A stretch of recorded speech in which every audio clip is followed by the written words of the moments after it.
Се враќаме повторно во отвореното студио 1, 15 часот и 45 минути, ова исто така веќе добро познат термин, односно тука до нас е колегата Дејан Андоновиќ со кој што и денеска, добар ден, исто така нели ќе ги анализираме најновите информации, односно анализи поврзани со светските случувања. Па еве јас би почела од Соединетите Американски држави. Најновата информација е дека има рекорден предлог буџетот на Трамп од 4,7 трилиони. Што поточно еве повеќе да ни објасниш и да ни кажеш во врска со оваа вест? Отприлика од 1 октомври годинава треба да почне новата буџетска година во Соединетите Американски држави. Традиционално и нормално неколку месеци претходно актуелната администрација, председателска администрација, односно Белата куќа, во случајот предводена од председател Доналд Трамп, предложи буџет во наредниот период, нели колкав ќе биде буџетот. Ова е рекорден според американските медиуми, изнесува 4,7 трилиони долари, некоја цифра која не можевме нели во редакцијата и да ја кажеме, да искалкулираме, бидејќи некои медиуми ја пренесува као 4,7 билиони, ние најдовме нели по таа некоја по логика е многу мал буџет за Соединетите Американски држави и рекорден буџет со тоа што во него е предвидено да кажеме 8,6 милиарди долари, се извинувам, Трамп ги предвидува повторно за оној фамозен зид кон Мексико, како и за потребите на Пентагон. Што тоа значи? Дека овој буџет ќе биде рекорден за одбраната. Соединетите Американски држави, односно Трамп и неговата администрација, планираат да го зголемат буџетот на одбраната, затоа се наменети за Пентагон, со цел нели да ги заштитат своите интереси на некој начин во светот, а и ако го видиме ова милие цело во светот, како се одвива веројатно и некое навестување за евентуални војни средства за потребите на Венецуела, односно за уривање на тамошниот режим, но и она актуелна се уште војна која трае во Сирија, како и надмудрувањето нели со Москва и со руското влијание, па се вели дека Трамп ќе вложи од тој буџет 500 милиони долари само за сузбивање на руското влијание низ државите во светот, односно тамо каде што се гледа дека русите имаат огромно влијание. Според Трамп, 500 милиони долари ќе бидат наменети за засилување на безбедноста, на сајбер безбедноста, за помагање на одредени економии да не го прифаќаат руското влијание и руските понуди кои доаѓаат. Така да овој рекорден буџет веројатно, барем според американските медиуми, се очекува да не помине во Конгресот и Сенатот, но дека ќе биде искористен за на некој начин кампањата која нели Трамп ја водел за реизбор за редовните председателски избори во 2020 година. Само во оваа тема сакам да додадам и изјавата на председателката на Конгресот, Ненси Пелоси, која од Демократската партија, значи од опозиционата или опонент партијата на Трамп, која е републиканец, која најави дека покрај се нема да поведе никако и да иницира во Конгресот евентуален импичмент, нешто што се зборуваше по американските медиуми, а причина на тоа според Пелоси е да не се дополнително нели дестабилизира државата со некакви импичменти, а и да не му го зголемат на некој начин рейтингот, бидејќи според нивните проценки доколку сега почне тој импичмент, нели таа процедура, само дополнително може да му го подигне рейтингот на Трамп, кој нели очигледно, иако до сега не е најавено, очигледно најавува дека ќе оде на реизбор во 2020 година.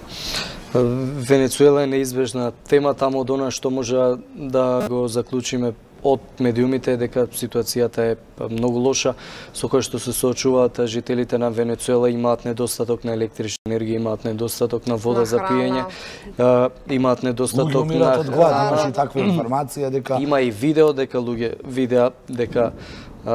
има луѓе прегладнети. Добро, тие сите видеа и тоа може да бидат малку и дел од таа така наречена специјална војна. Јас ќе повторам, пред 3 дена во Венецуела од вкупно 22 дистрикта или сојузни држави колку ги има Венецуела, 20 нема електрична енергија повеќе од 7 часа, а билансот според досегашните информации е дека како недостиг на струја починале 15 луѓе, пред се поради тоа што струја, електрична енергија немало ниту во болниците, по многу мина таму луѓе кои што биле вклучени на апарати, претпоставаме дека. Од една страна Западот и Хуан Гуидо го обвинуваат Мадуро за таа состојба, од друга страна Мадуро денеска, односно вчера излезе и ги обвини Соединетите Американски држави дека направиле сајбер напад врз најголемата тамошна електрана Симон Боливар.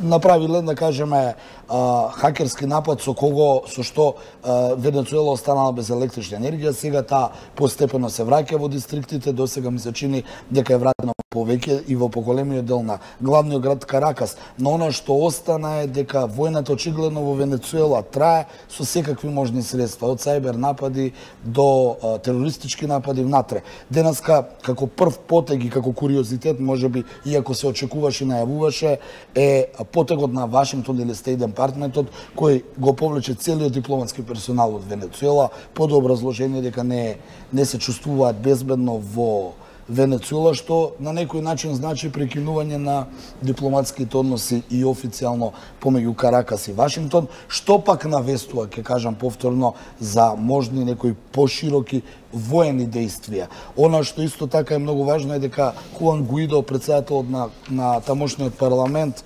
повика за воведување на воредна состојба, сакаше да прави воредна седница на парламентот, кој би требал да воведе воредна состојба и кој би требал да му и наложи на владата и на армијата да ја пушти таа хуманитарна помош која се уште е заглавена на границата со Колумбија и со Бразил. Од друга страна, Мадуро тоа не го дозволува, да повторам, според се уште актуелните власти во Венецуела, они се стравуваат дека преку таа хуманитарна помош ќе влезат луѓе и воена опрема која па би била искористена за терористички напади и насилно уривање на тамошниот режим. Затоа велам, таму ситуацијата од ден на ден се полоша и полоша, особено со овој потек на дипломатското представништво на Соединетите Американски држави, кои веќе и не кријат што планираат во догледна иднина. Така, следната тема на која што ќе разговарам исто така Брекзит, меѓутоа пред да ни ги принесеш информациите, да го погледнеме прилогот кој што го подготвивме на оваа тема. Британскиот парламент денеска ќе гласа за договорот за Брекзит кој веќе еднаш го отфрли во јануари годинава. Британската премиерка Тереза Меј синоќа во разговор со председателот на Европската комисија Жан-Клод Јункер успеа да обезбеди правно обврзувачки промени во нејзиниот договор за Брекзит во последниот обид да добија поддршка од британските пратеници, кои се заканија дека повторно ќе го отфрлат договорот. Правно обврзувачкиот договор всушност е додаток на претходно постигнатиот договор меѓу МЕИ и ЕУ минатата година и предвидува заштитен механизам со кој се гарантира дека границата меѓу Република Ирска и Северна Ирска ќе остане отворена и по излезот на Британија од ЕУ. Кабинетот на Тереза Меј соопшти дека е договорен заеднички инструмент за појаснување на договорот за Брекзит. Јункер порача дека Британија мора да ја напушти ЕУ до европските избори што ќе се одржат од 23 до 26 мај, или во спротивно ќе мора да избира своји пратеници за Европскиот парламент. Тој додаде дека сега британскиот парламент треба да направи клучен избор со тоа што ќе го одобри или отфрли договорот за излез на Британија од ЕУ. Изборот е јасен, тоа е овој договор или Брекзит може воопшто нема да се случи, напиша Јункер на Твитер.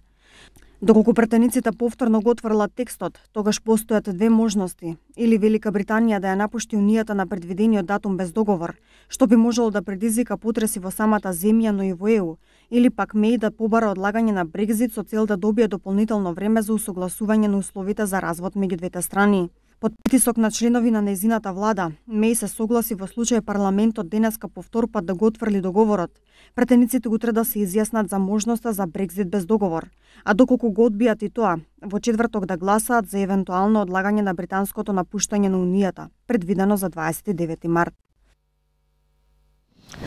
Да го погледнавме прилогот околу оваа тема, па еве Дејан да ни објасниш нешто повеќе во однос на кои се најновите информации и актуелности поврзани со Брекзитот. Ми се чини дека во прилогот беше све јасно објаснето, така да треба да чекаме да видиме како ќе се произнесат пратениците во британскиот парламент, и самата колешка рече во прилогот дека доколку денеска не помине ќе се гласа и утре и во четврток. Оно што е важно и што се чека најверојатно е новата администрација и новиот состав на Европскиот парламент. Самиот Жан-Клод Јункер во преговорите со Тереза вчера потсети дека доколку Брекзитот не се случи на 29 март, можно е Британија да учествува во тие европски парламентарни избори, што само дополнително и официјално ќе го урне тврдиот Брекзит од кој сите стравуваат. Да почекаме да видиме како ќе се произнесат. Се погласни се шпекулациите дека ќе дојде до одложување на Брекзитот до 2021 година, а до тогаш ќе видиме кој ќе биде на власт и во Британија